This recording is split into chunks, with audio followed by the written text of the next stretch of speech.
Yeah, your brother is back here once again. So I greet everybody. Good morning, good evening, good night. It depends your time zone. I wake up this morning. There's news I saw. So I saw one news like that. You know, sometimes people don't know. Sometimes I don't know. Sometimes people don't know what is coming for them,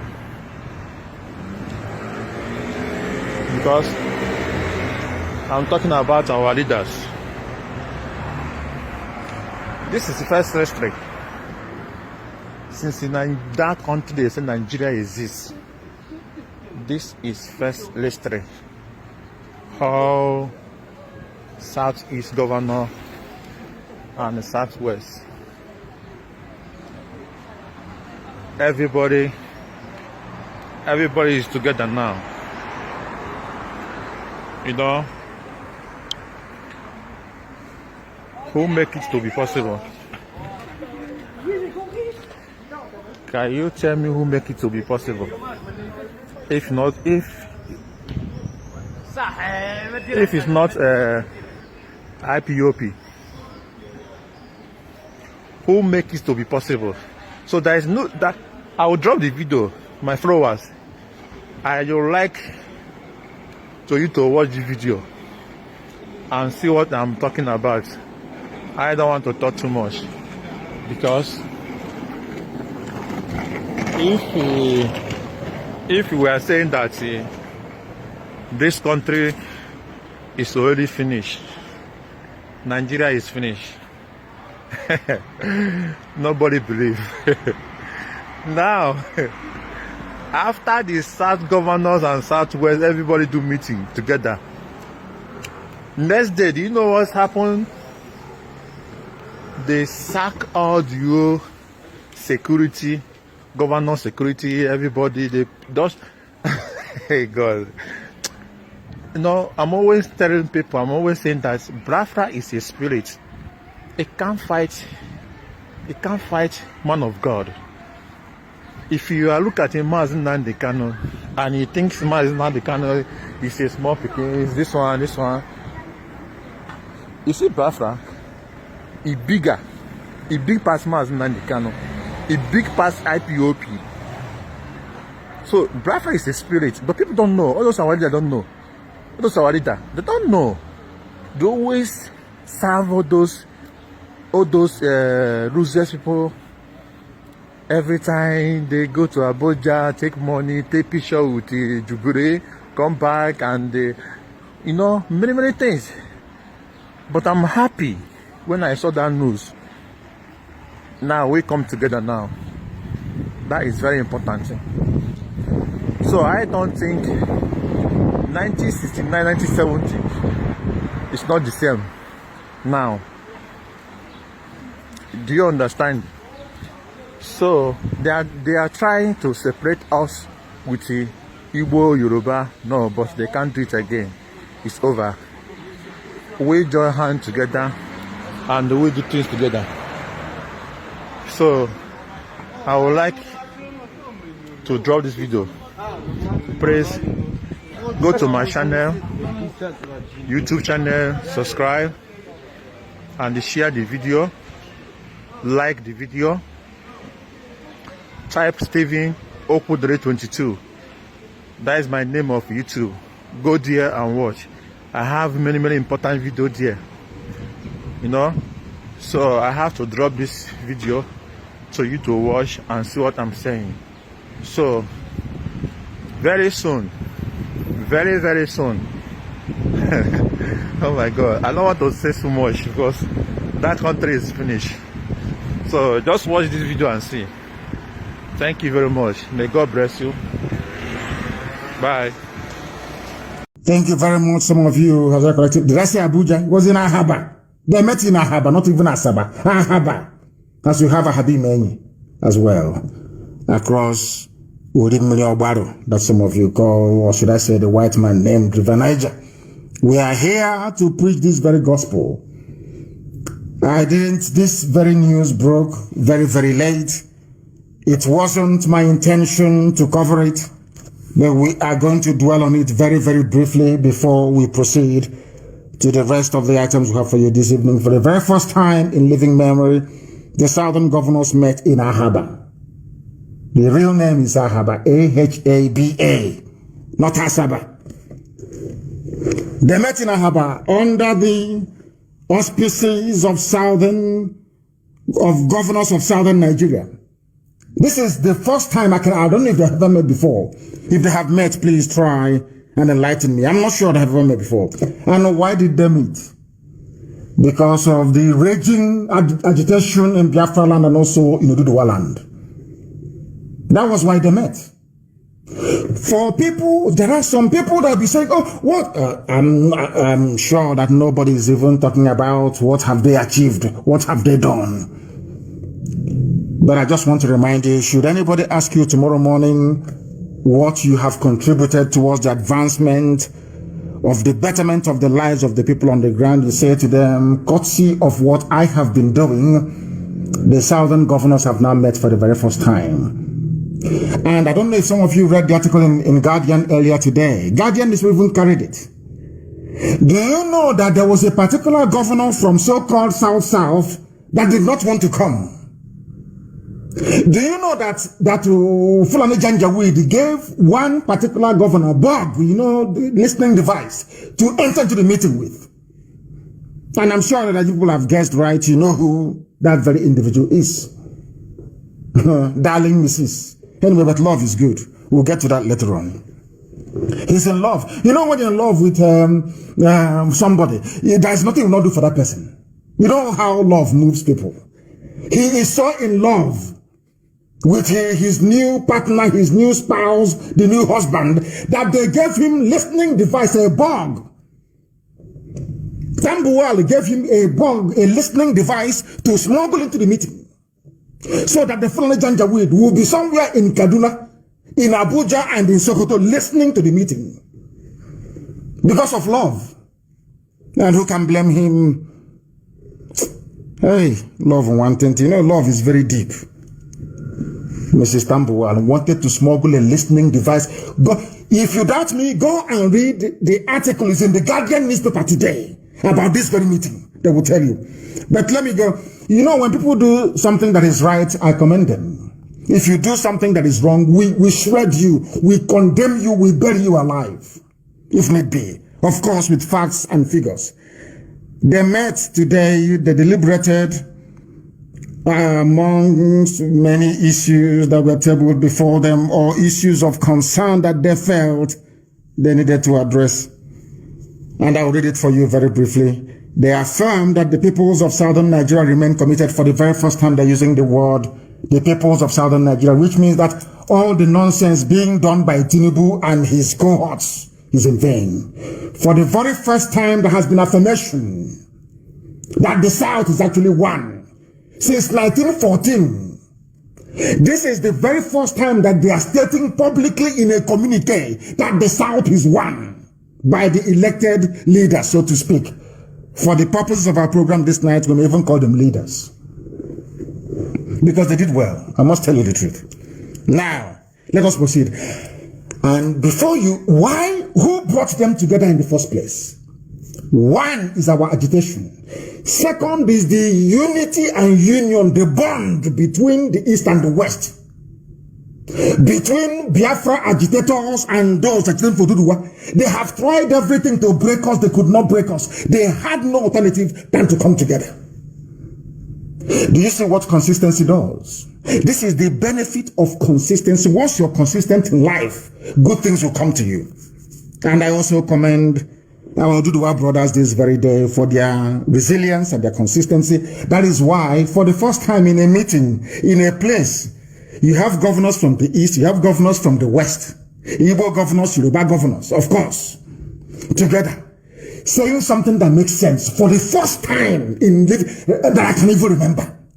The North, the Janjaweed will meet in our house. They will take decision affecting the whole of the zoo, affecting everybody, and they ram it down your throat. You have to accept it.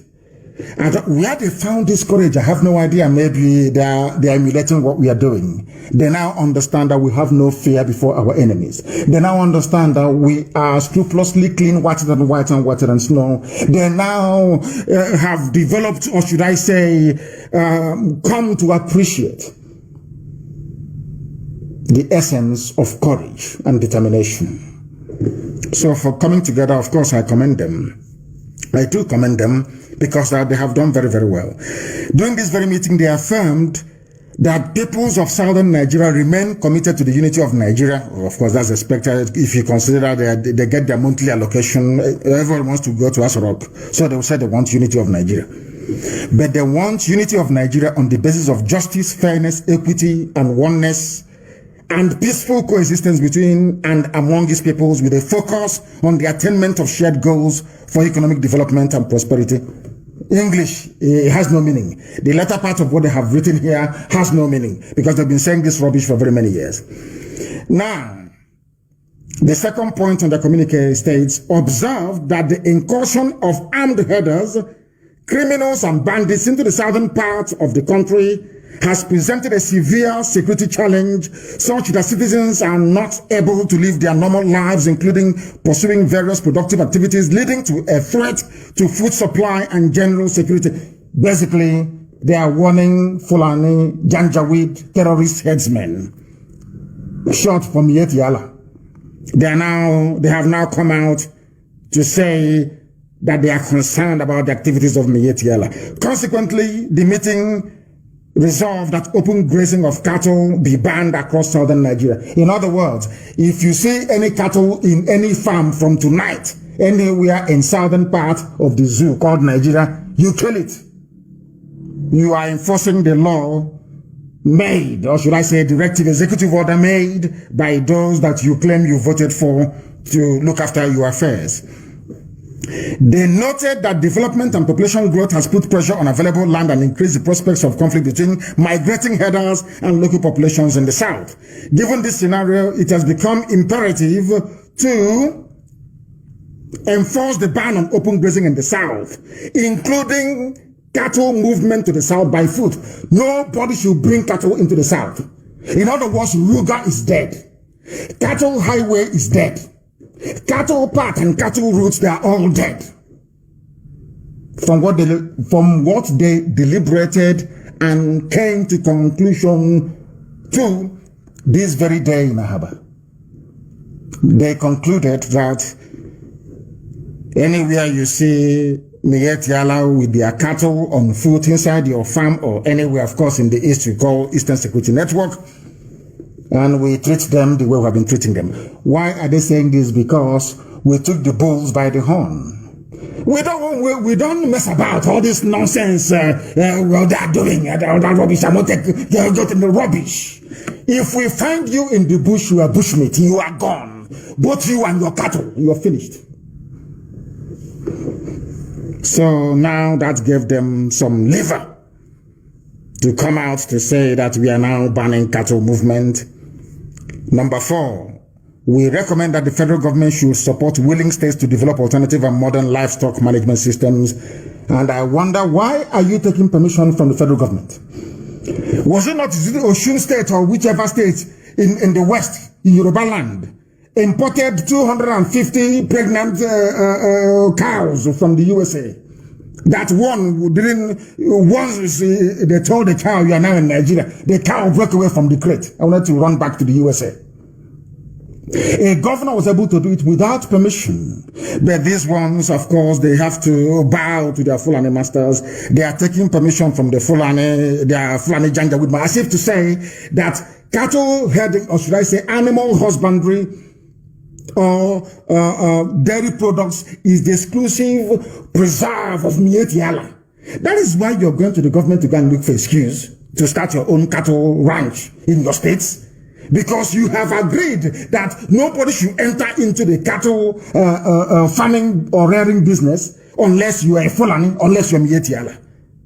Errant nonsense. pure bunkum. That is where I fault some of the things that they have said today.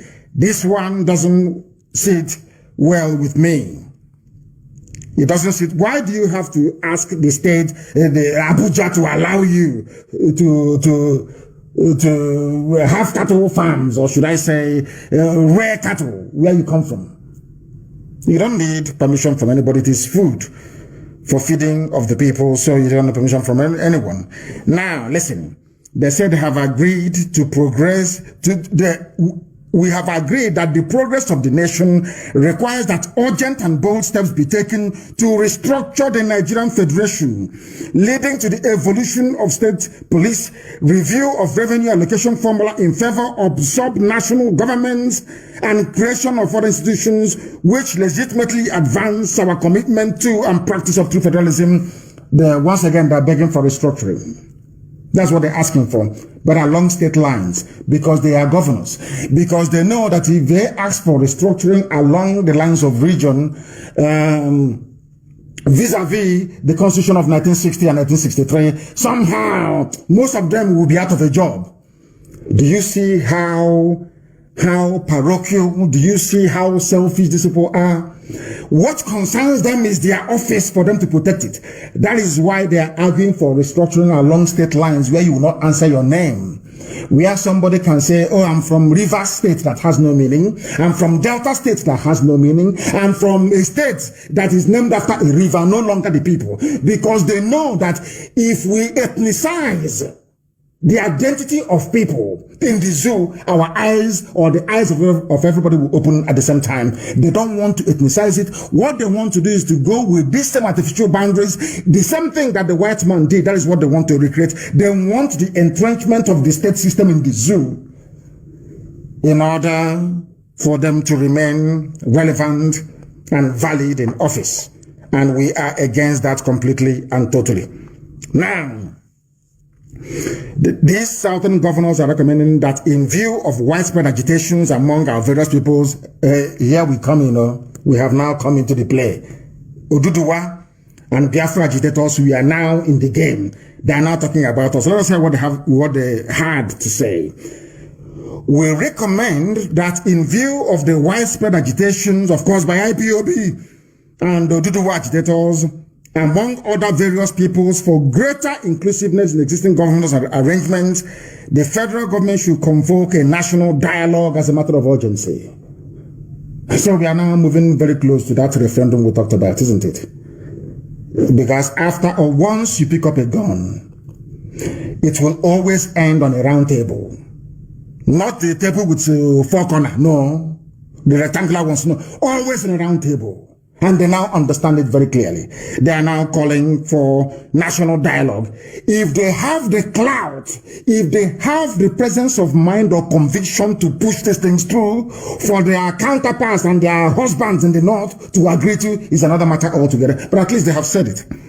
And they must also be commended for it.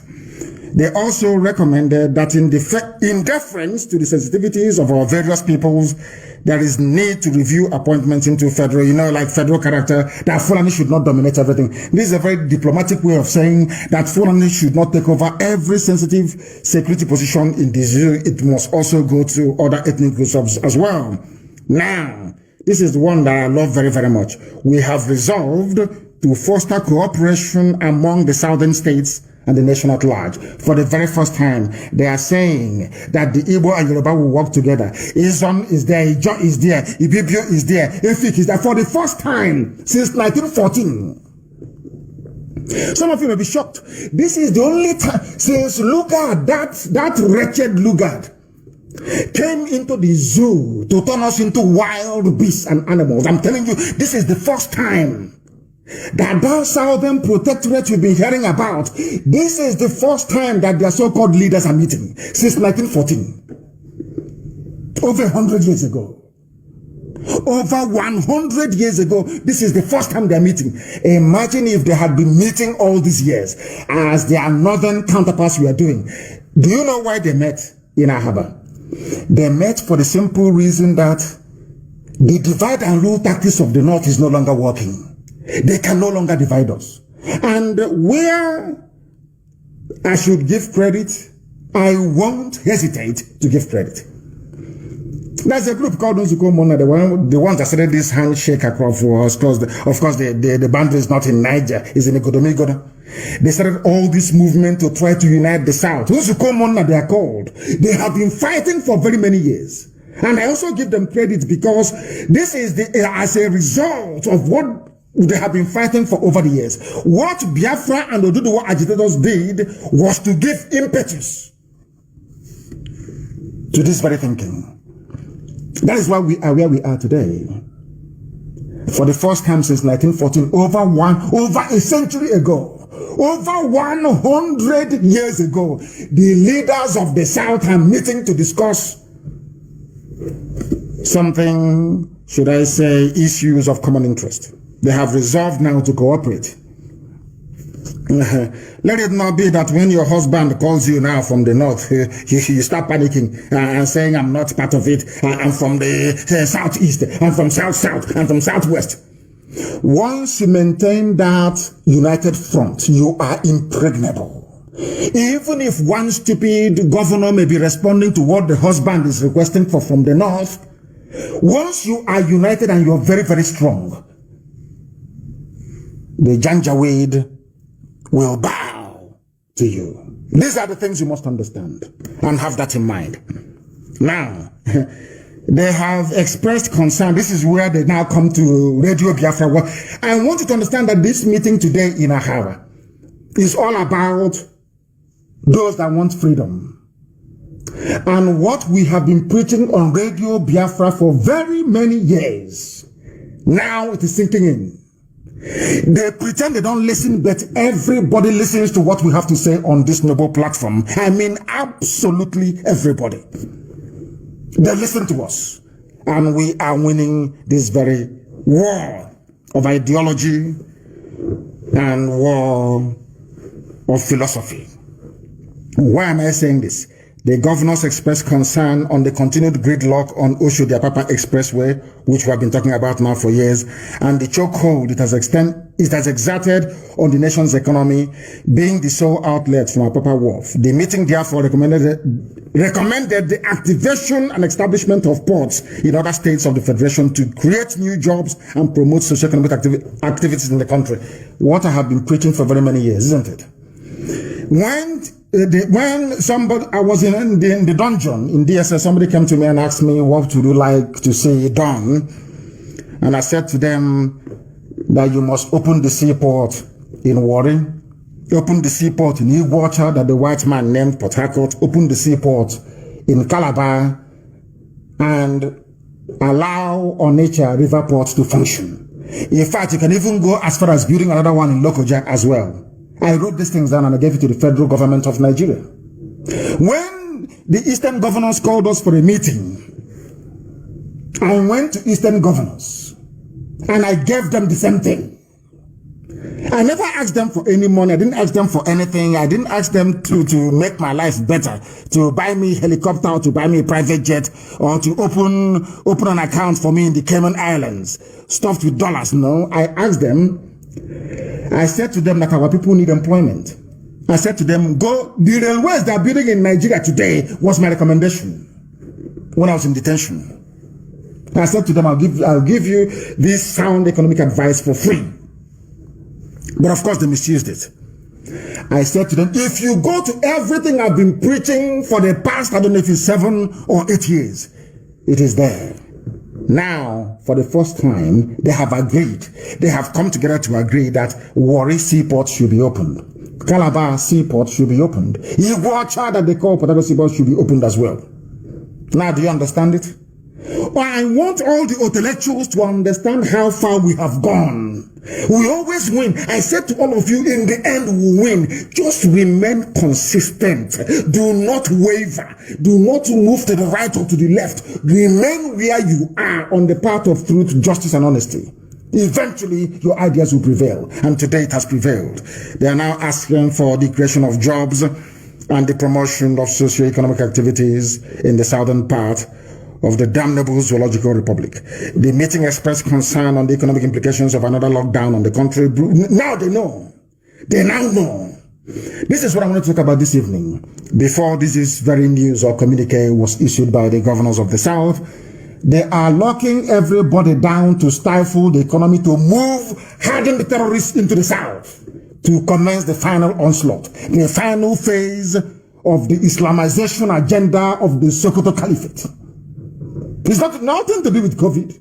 Absolutely nothing to do with COVID. They want to bring these people down to our land to commence the final onslaught before 2022, when they had hoped to overrun every inch of territory in the South on their path to the full Islamization of the damnable contraption we know as Nigeria.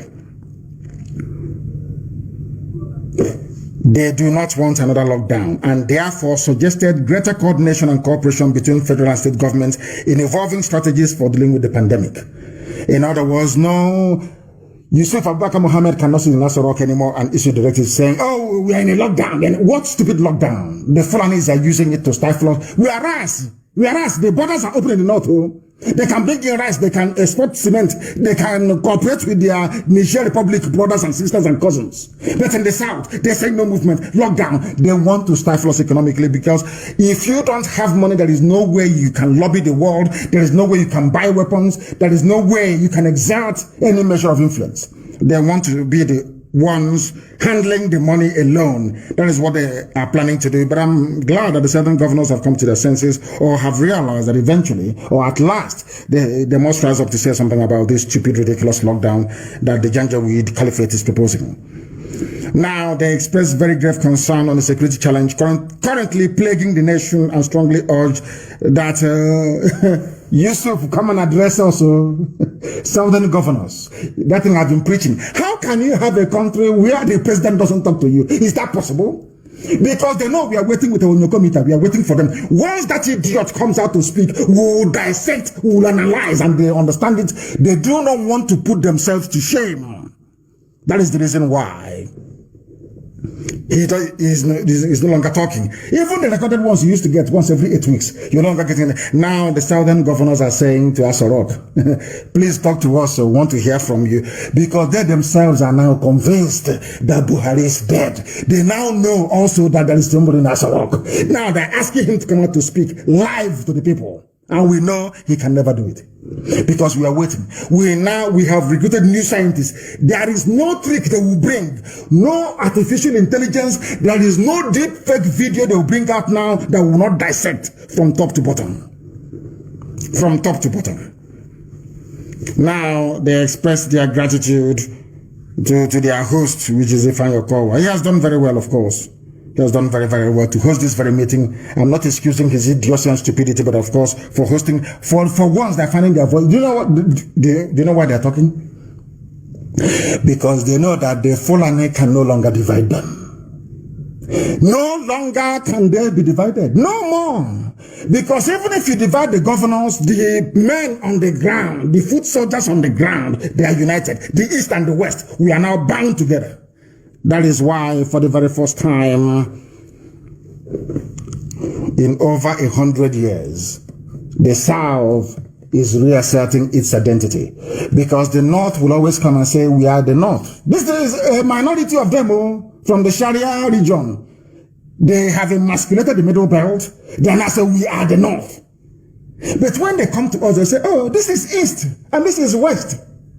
They divided Nigeria into three to suit them. The North, the East, and the West. When they come as the North, they come as one block, one effective, dominant block. This one is playing his own corner, West, and this one East. Now, East and West have come together.